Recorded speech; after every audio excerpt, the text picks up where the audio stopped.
Thank you.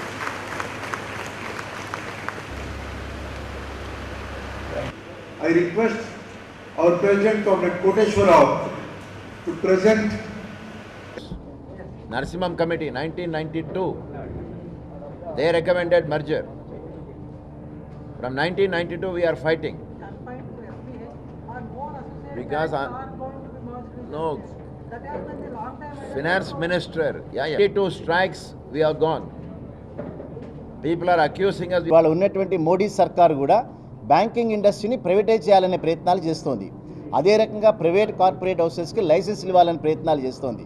ఇవన్నీ కూడా banking industry ఎవరికైతే ప్రజలకు అవసరాలకు ఉపయోగపడుతున్నాయో వాటిని నీరు కార్చడం తప్ప ఇంకో కార్యక్రమం లేదు.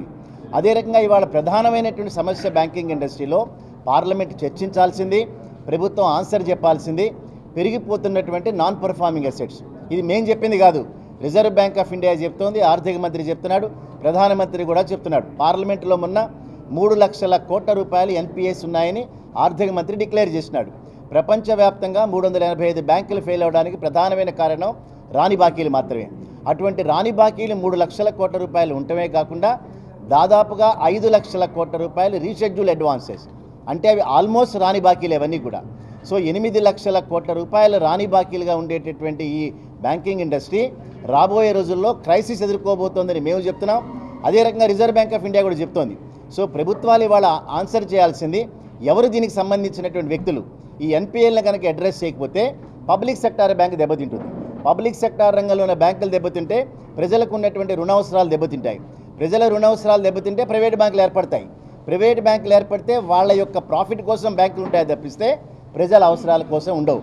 అంటే ఒక ఇష్యూ అనేక రకాలైనటువంటి పరిణామాలకు దారితీస్తుంది. కాబట్టి all India bank employees association demand చేస్తోంది ముందు ఎన్పిఎస్ని అడ్రస్ చేయమని.